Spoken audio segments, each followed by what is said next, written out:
And Mm, while my mindset might have been different, I was ready. I wasn't a lot of people when they jump off a bridge and you hear the stories, oh, I didn't really want to do that or all these things. I was okay. I was comfortable. But that was my story for my circumstances. I'm glad mhm. I didn't. I mean, for all the things that I've done since and the lives that I've impacted since, it's only 6 years. And man, that's where the real powerful part comes into is those people that I've sat with. And like, Dave, I see all the things you do and I want to learn how you got through it. And that's why I love being on a podcast like yours to tell that story. It's all possible. What's up, you beautiful beasts? I'm Katie, and I'm on a mission to help people become their favorite versions of themselves and build whole human health by healing their relationship with food and movement, healing their relationship with their body, and most importantly, healing their relationship with themselves. And we are doing that without obsessing over a number on a scale. I've had the honor of talking with all kinds of incredible humans who have lived through all kinds of experiences because that's part of being a human. Life is messy, painful, beautiful, complicated, and transformative, and sometimes all at once. I wholeheartedly believe that every time someone shares their story, somebody listening will take something from it. Maybe they'll feel seen, maybe they'll feel inspired, maybe they'll learn something that shifts the way they see themselves, their life, their health, or what healing can look like. This podcast tells the stories of humans healing, growing, rebuilding self-trust, and unveiling their beautiful beast. Keep listening. This is the Unveiling the Beast podcast.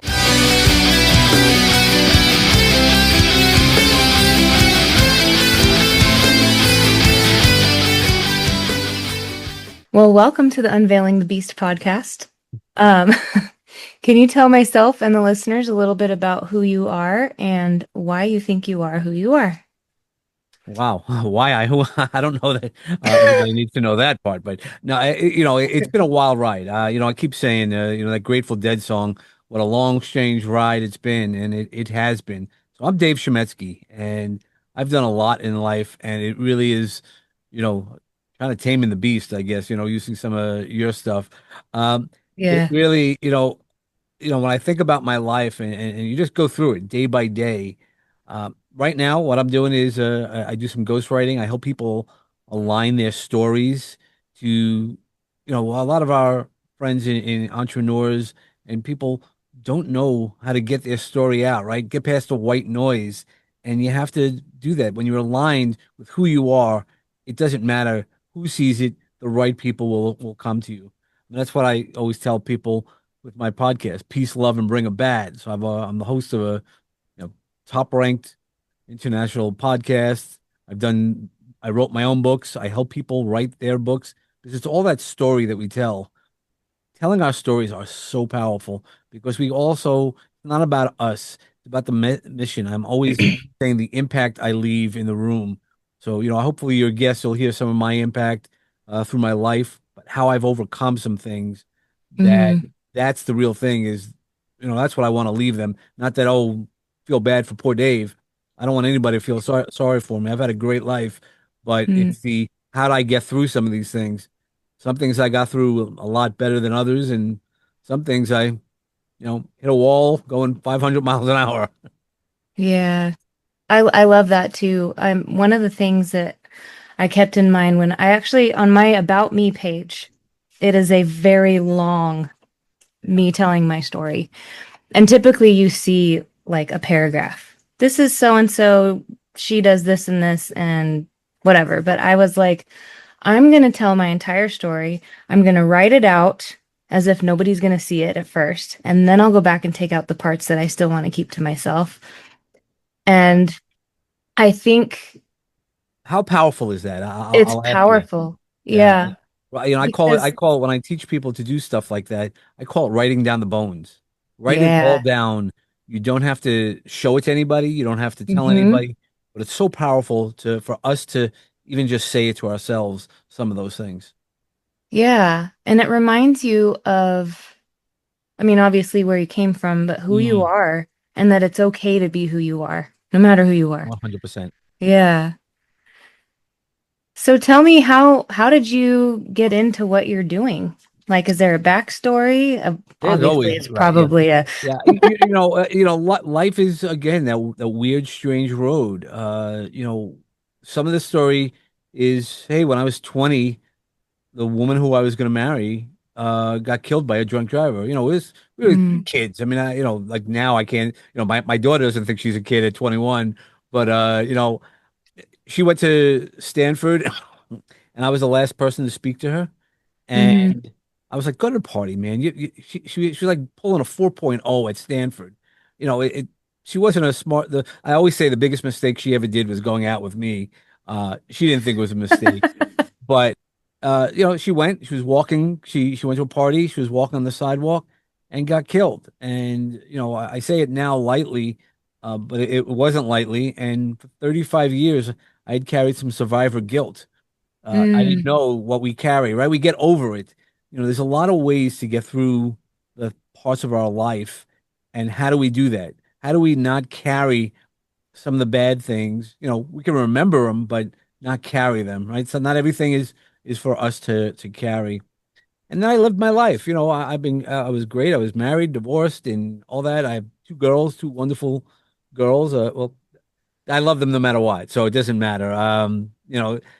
Being a parent, anybody knows it ain't easy. It's not for the lighthearted.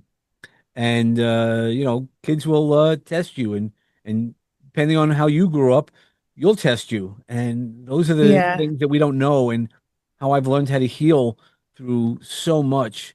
I would have never figured, 10 years ago, 15 years ago, talking about, oh, I have to heal myself. And I didn't know, but I know now, and I know how to do it. And I've learned people how to heal for people. I learned how to sit with Mm, them. I learned a whole bunch of techniques, and I have sat with a lot of people over the years. I'm not a therapist. I don't play one on TV, but I know how to help people who've gone through traumatic events because I've done it. I've helped hundreds of people getting through things that they never thought they'd get through. mm. I have a question. You said that never did you think you would say I have to heal because you didn't know. Did you have like a preconceived idea of what healing was? Like, was it woo or was it woo Well, woo? well, now I'm definitely woo woo. I'm probably sometimes right at times I might be even woo woo woo. I mean, because Right. I talk about quantum codes and different types of healing. Yeah, years ago, I remember talking to somebody, and I was like, man, I don't need to go to therapy. I grew up the way I grew up. And we don't know, especially when other people around us grew up similarly. So you don't Mm-hmm. think that there's a problem until there's a problem. And then you have to face it. Or you don't have to face it. A lot of people don't face it, or they use the wrong resources. And there's been times I've used the wrong resources, or not, knew my resources. Uh, Mm-hmm. so it really goes back. So when I didn't think I was healed, I could see problems in everybody else. Oh, that one's this, that one's this. Never looking at Dave. And, once I had to look at Dave a little bit, didn't like it, but I was able to do it. And because I'm always the, rip the Band-Aid off, type of guy. And when I was in there, when I found the right therapist for me, when I did finally agree that I needed to go to therapy, and he started teaching me some stuff. Mm-hmm. And he saw how motivated I was. And one of the techniques I love to teach about, is now I've been certified in it, is called the havening techniques.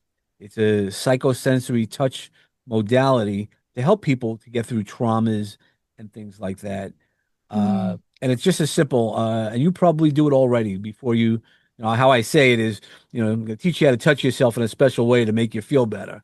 But what it is just by rubbing your hands. A lot of people do that. You rub your hands in a circular motion, or you can rub your arms just from your Mm-hmm. shoulder, nice slow, or even your forehead, stuff like that.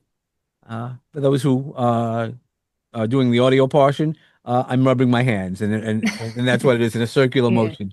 But what it is, it really goes to creating delta waves. So the brain waves we use when we go to sleep.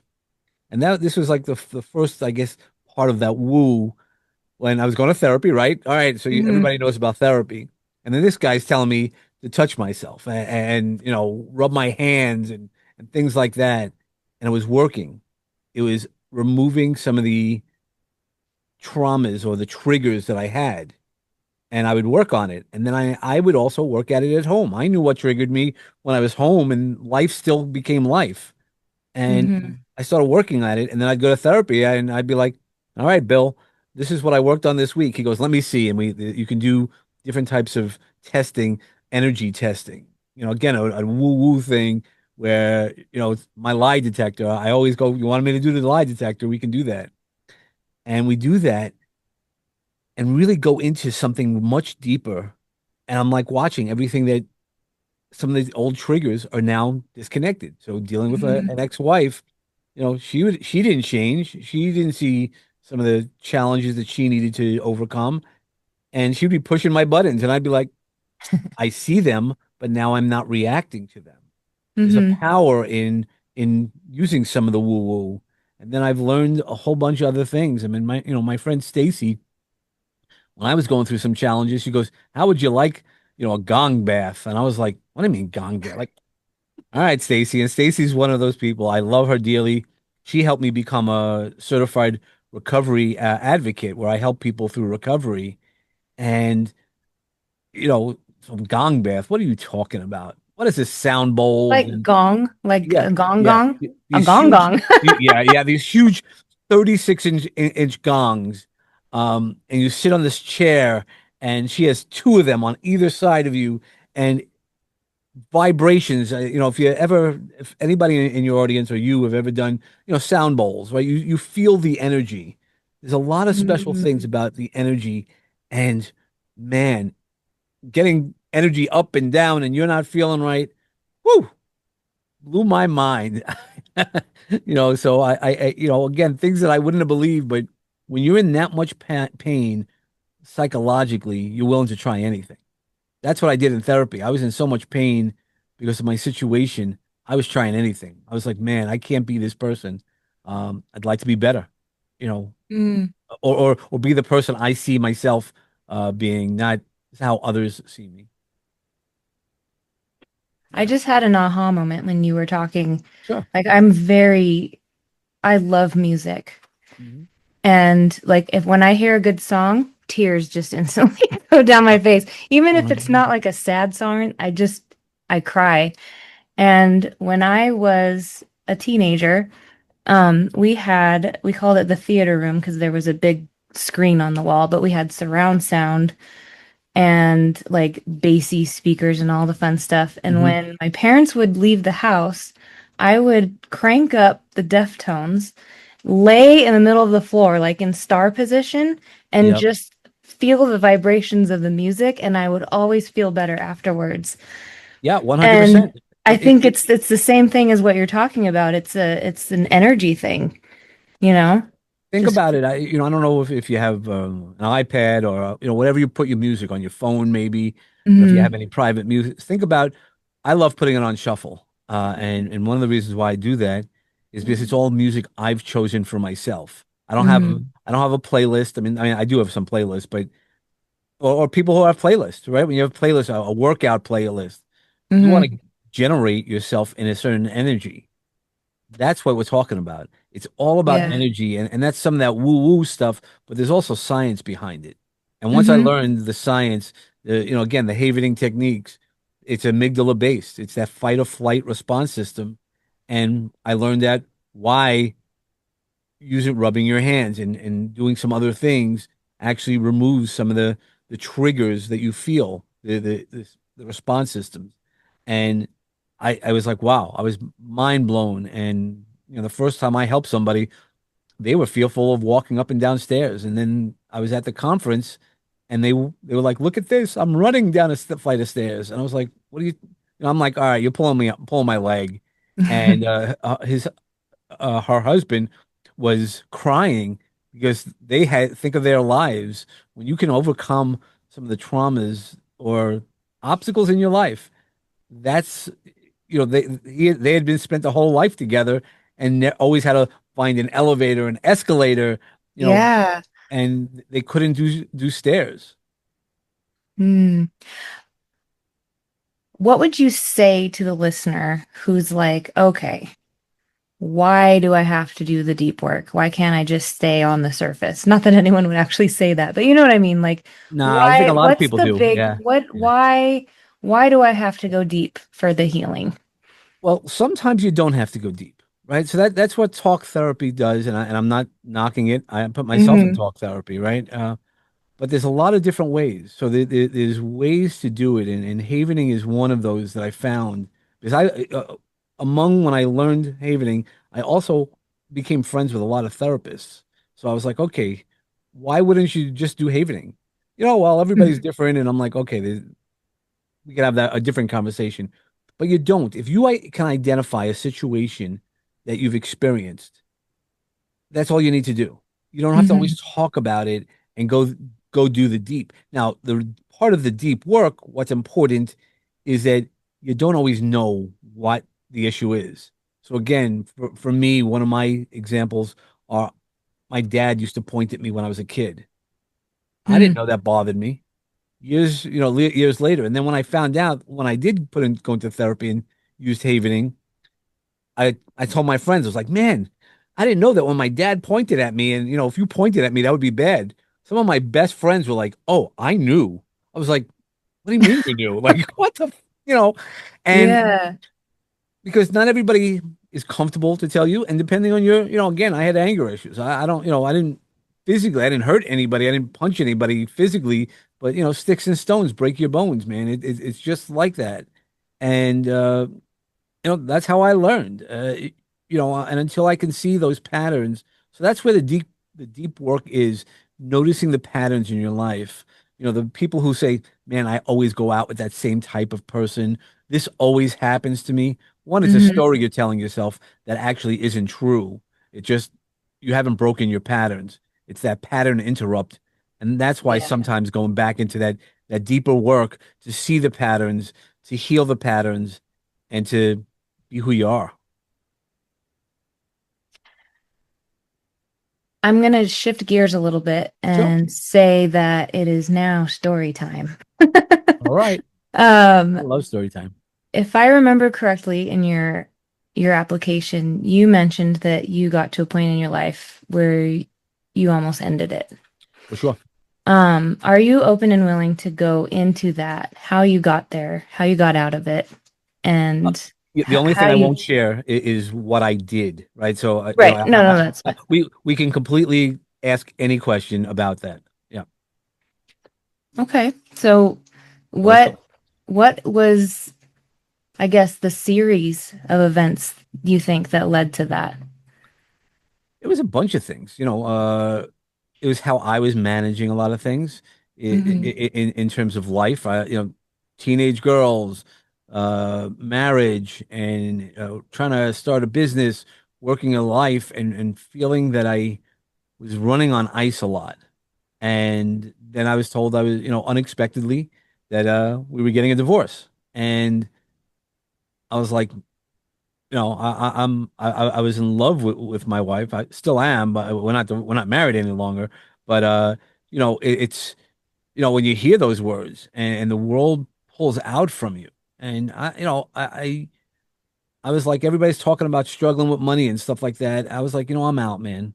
I've Hmm. lived a good life up into that point, and that was what led me to saying I'm out. And it was also around the time of I'm Jewish. My faith is Judaism, even though my kids are raised Catholics and all that. But the reason why I mentioned that it was the end of September. It was right before the Jewish holidays, and they call them the days of awe between Rosh Hashanah and Yom Kippur. What Hmm. allegedly, again, the story goes that that's when God writes your name in the book of life for the next year. And I was like, Hmm. man, I don't want to go through these next 10 days because the 10 days also you're supposed to look at yourself, the mistakes that you made, and promise God you're going to do better, which I have. That's the easy part is, and I've done better, on those promises. But I was like, man, I'm out. I don't want you to write the name. I'm going to take the pen out of God's hands, right? And Hmm. and anybody who knows the old adage, right? Men make plan, God laughs. God laughed at me big time, and obviously I'm still here. I'm very glad I'm still here.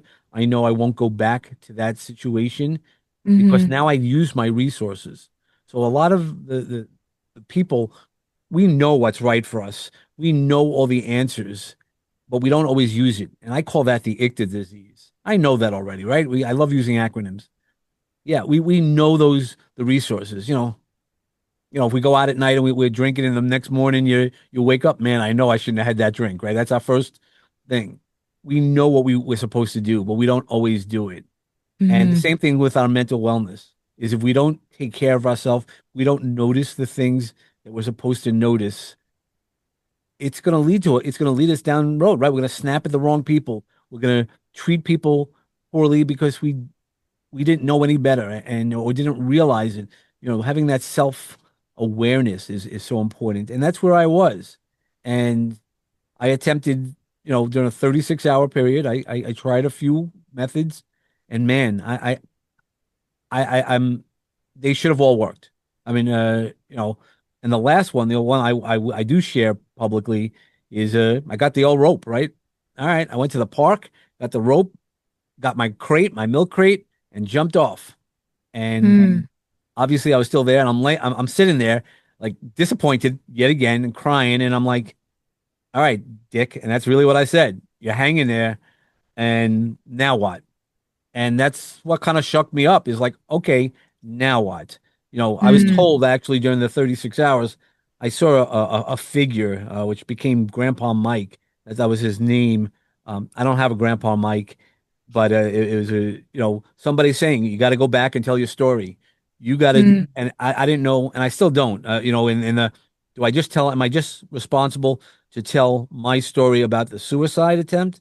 I do that, but I also have now been an author multiple times, and I tell stories and I help people write their story, and because so many people go through life not knowing their story. They know the things that happen to them, but they don't see the patterns. And one of my secret powers is I get to see the patterns. And I just worked with somebody who is an older woman, and she's like telling me her life story. She goes, "I just want my kids to see that." I go, "No, your life is more than that." And I told her how her life has really led to generational healing. And she goes, "What do you mean?" I go, "Here's your story. It started with your great grandmother, and from the story you told me, and where you're at right now, and where your family is going. How is that not things that your great grandmother had to deal with that you're now healing through your grandchildren?" She goes, "Oh my God." So that's what really happens when we do the storytelling. And for me, you asked me a question, how did I get over it? 2 weeks after my suicide attempt, I had somebody come over to me and call me names, labels that they wanted to assign to me: white trash, mental case, all those things. That's okay. That's their labels. I wasn't going to accept those labels. And while I cried, while it hurt me, guess what? I also said, no, not me. And a year later, I was doing my TEDx talk about suicide attempt. And, again, keyboard warriors, man. You look on my TEDx talk, you're like, you see all the things. The presentation wasn't great because it was the first time I was talking about my suicide attempt in public. And, Mm-hmm. I woke up, I was ready, man. I nailed it. I was ready for my practices. But then I woke up and I talked myself out of it. I was like, now you can't take it away from the world. We do get scared. And so my presentation, but I still say it's a win because I had 11 families reach out to me, 8 people who were thinking about suicide because I am very vocal about don't do it. And they were like, hey, man, can I just talk to you? I was like, yeah, of course. That's what I say. Tell everybody, reach out to me anytime. And we got them professional help. Again, I'm not a therapist, so I don't try to be one. And then the 3 other family members were I can't remember if it's 2 or 3. I always say, I always mess up that number because it was families. Because I've spoken to lots of people over the years of members who already have committed suicide, but they wanted to understand the mindset. And while my mindset might have been different, I was ready. I wasn't. A lot of people when they jump off a bridge and you hear the stories, oh, I didn't really want to do that, or all these things. I was okay. I was comfortable. But that was my story for my circumstances. I'm glad Mm-hmm. I didn't. I mean, for all the things that I've done since and the lives that I've impacted since, it's only 6 years. And man, that's where the real powerful part comes into. is those people that I've sat with and like, Dave, I see all the things you do and I want to learn how you got through it. And that's why I love being on a podcast like yours to tell that story. It's all possible. I don't know what your situation is. There's lots of ways to rebuild. Mm. Thank you for all of that. I think, I'm going rogue and I'm gonna cuss because that's what I do here. I think vulnerability is a fucking superpower because there could be somebody listening to this right now that's like just had a shift in their brain because you told your story. Um, and I wanted to rewind a little bit Mhm. because I think what you do is huge. And sometimes we need an outside person to show us that there's patterns in our story. You Sure. know, the first goal is to write the story or vocalize the story. And then you can start to see, oh, this is why I have this belief. That's not even my belief, or Yeah. this is why I do this thing. My mom did that every day after school, or, whatever it is. 100%. But if we don't get it out of our body, we can't see it. And then to have that outside help come in and help you see it if you need to. Not everybody needs it, but I think most of us do. Well, I think there's always a Yeah. fine tune. We live human, right? So even if you're perfect, I Yeah. mean, I've done so much work on myself, and then every now and then I'm like, man, I still have so much more work to do. But Hmm. it's also, if we're going to keep growing, right? You're either growing or you're dying, and that's the real truth. And I'm just going to keep doing what I got to do. Yeah. So I'll tell you, sometimes it's those people that come into our lives unexpectedly. Uh, Hmm. Recently, I'll tell you another crazy story where the universe aligned for me in so many ways. Watching Good Morning America, and Sam Champion comes on about 2 months ago and was like, "Guys, we have to take care of ourselves." I just went through this scary experience for him. He's in great shape, right? You see those pictures and things like that. And he goes, he had some blockages in his heart. He was brave enough to share that. And I'm like, wow, man. And I know I was overweight and I wanted to start working out. I was like, yeah, I want to get there. But he was like, don't work out it, like he could have died working out. And I was like, okay, now I don't have to work out, right? Sam said not working out. But I actually said, okay, let me Google. I didn't get out of bed at that point, and I was like, cardiologist, the town I live in, and my health coverage. There was magically there was a guy who had a appointment at 3 p.m. that afternoon, who is affiliated with the hospital system. So it wasn't even that I had to like verify, is he a good doctor? Hmm. He wasn't a sole practitioner. I was like, all right, they only hire good doctors. Let's go give it a shot. And if I don't like the guy, I can go to another doctor. 2 days later, we got a stress test, and I failed that and got winded, and it was just winded, man. I didn't have a heart attack. I didn't have, chest pains. And then 2 weeks after that, we did another test, and he called me back, the doctor, 2 hours after I finished it, and he was like, "Sit down for the weekend." He goes, "I have to get clearance. You have 98% blockages. Two, Mm. in the Widowmaker." And I go, "Well, okay, it's good. I'm single, so you don't have to worry about that." He goes, "Do you hear what I said?" He goes, You're on speaker with my nurse, and I come from a legal background. I'm not a lawyer, but I knew that if he's on speakerphone with a nurse, he's covering his ass. You know, to Yeah. say, I spoke to David. If he kicks it, it ain't my fault. You know. Yeah. And then the next morning, he also said, if you don't feel right with anything, go to the emergency room. Hmm. So those two things were like, all right. And then my friend Steve, again, I don't know how you believe metaphysically. We talk every now and then, but he called me that day. He goes, "Hey man, what's up? I haven't spoken to you in a while." I go, "You are a witch." And because he's had a lot of heart situations, and I go, "Look, I just got some news, and I'm trying to like sit with it."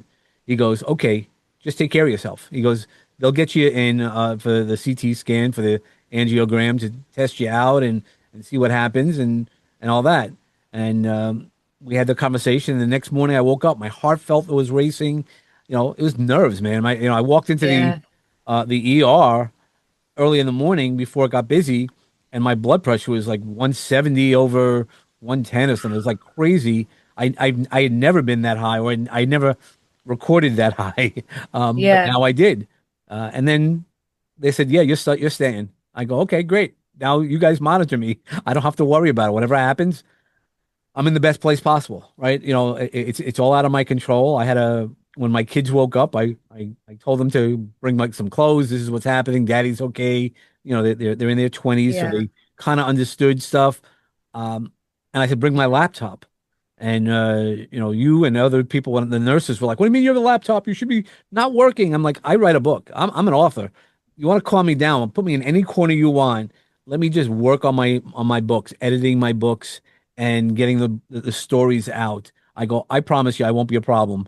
And I wasn't a problem. And the next Monday, you know, there are no minor brain surgeries or heart surgeries. Right. You know, that's what it really hit me. I was like, okay, so I'll get a stent and this and that. But when you're lying on the table and for an angiogram, they usually keep you awake for a bunch Hmm. of reasons.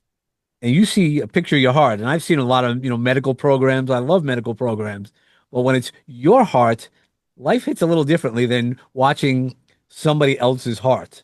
And when you're starting to Right. feel some of the pressure that they put in, and I'm like, yeah, that's not feeling so good. He goes, yeah, do you want to feel it again? I was like, no, thank you very much. And it awakened me. So, it's one of those things about recognizing it.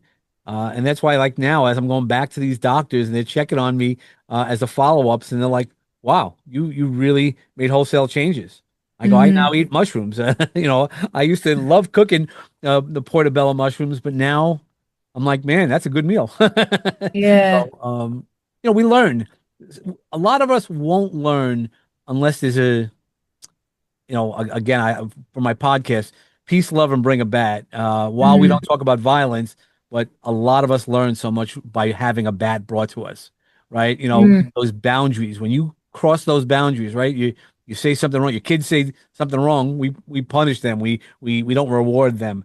And same Hmm. thing in life. When something we've done wrong or something that has happened to us, it's not always that we've done something wrong. It's just the things that have happened to us. When somebody's crossed the boundary, it affects us, and it goes deep into us, and that's why we have heartbreak. That's why we have all these feelings, all the bad feelings, but they're all really a reverse of the good feelings that we have. So even Hmm. heartbreak is a missing, is a longing, um, and that's what I love turning around. I love flipping the switch and having your story, no matter what story it goes through, again, I just told you horrible stories, right? Drunk driver killed, my girlfriend. You didn't know that kept me until 35 years. I was in the middle of a pandemic reading some poems that I wrote to her, and we were very close all of our lives. And I broke out crying. That's why I say survivor guilt. We don't know what we Hmm. carry until we know. I was just reading it and I burst out crying. I was like, what the hell's with that? So called up my Yeah. therapist. I was like, hey, Bill, what the hell happened?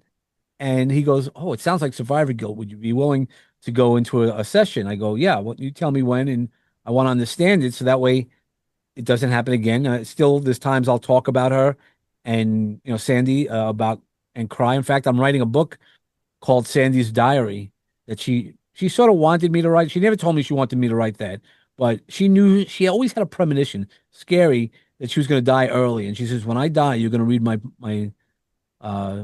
diary." And I go, "No, no, don't worry about it." Like we had plans on marriage and like it was more than just a beginning relationship.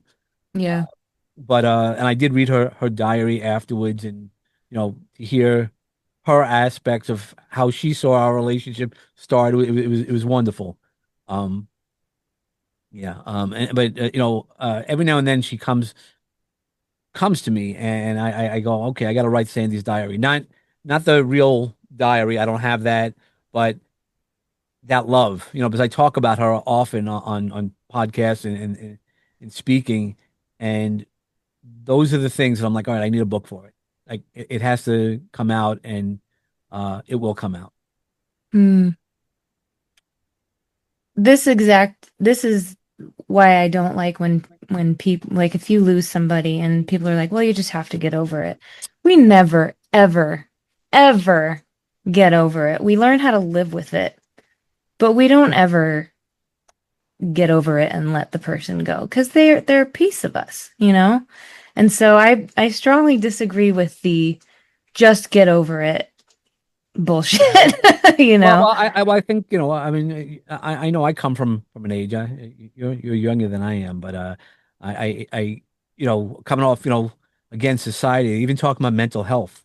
I had a Hmm. lot of friends who, when I played softball, some of the guys are like, "Come on, Mary, just stop with the feelings." And I go, "Nah, man, this is who I am. I don't talk about, my girlfriends or things like that with the guys, but I'm like, guys, well, do we really need to fight? Like, this is not like a fight.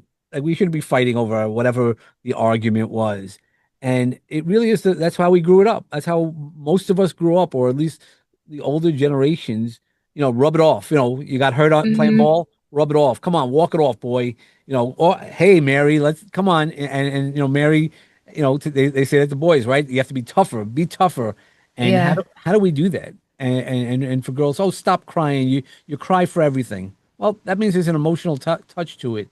And that's where I think we got to recognize that. That's where, I mean, I don't think you need to do it always in public. You can heal, and you don't know what you're carrying because you don't recognize it. That's where some of that deep work where you asked earlier, it does help because you start realizing it. If you keep pushing it down, it doesn't go away. It's like sweeping things under the rug. You can't sweep things under the rug because eventually the rug becomes dirty underneath as well. Boom. Yep. You said that very well. Well, I love your story. I love everything that you're doing. Where can people find you? Well, the great thing is my last name is David Chametzky, Hmm. and you find me anywhere with that name. I think I'm the only David Chametzky in the world. I have a cousin who spells it a little bit differently, or it's like a distant cousin, so we've met a couple of Hmm. times. But yeah, But you David spell it Chametzky. the right way. I sp- I spelled the way. Even Yeah. that's a story. But yeah, so I'd love to hear people. Anybody who needs help, just want to help. Anybody wants their own book. That we in the coaching space, there's a lot of compilation books. Please don't go that route. I could tell you, we could have a whole nother show about that, but own your story, whatever that means for you. And there's so much power in your story. And I'll tell you one other thing. It's almost like kids. Once you have one, you have another one. It's the same thing with a book. Once you can realize the story and the impact of your story, you'll realize everything you do can be a huge impact. I love it. Well, I have one more question for you, and you may Sure. have already answered it. But if everybody in the entire world stopped what they were doing and looked at you and said, Dave, please give me some advice, what would you say? Be authentic today. There's the bat, right? Always be true to yourself. I mean, that's why, like I'm the guy in the green suits. I do have green suits. I have teal. There's a whole bunch of reasoning. We can talk about color and grounding, but it really is about being authentic. All the people who didn't like the name Peace, Love, and Bring a Bat, and then now everybody goes, man, that is a solid name. I go, yeah, because even when I write that, on the logo it says Uncle Dave, and a lot of people didn't have an Uncle Dave or an uncle that you want to be proud of or you want to talk to. I go, but I'm not that person. So I'm I am Uncle Dave because there's a story behind that as well, besides being a physical uncle. But be who you are. Don't let them tell you who you are. Know who you are, and you'll find your right people. You'll find your tribe. And that's the most important part of what the world needs to do. Having a lot more people who are themselves, who aren't hurting anybody, but then can be much more comfortable in themselves. Mm. Beautiful beasts, Dave Chametzky signing off. Until next time. Thanks so much.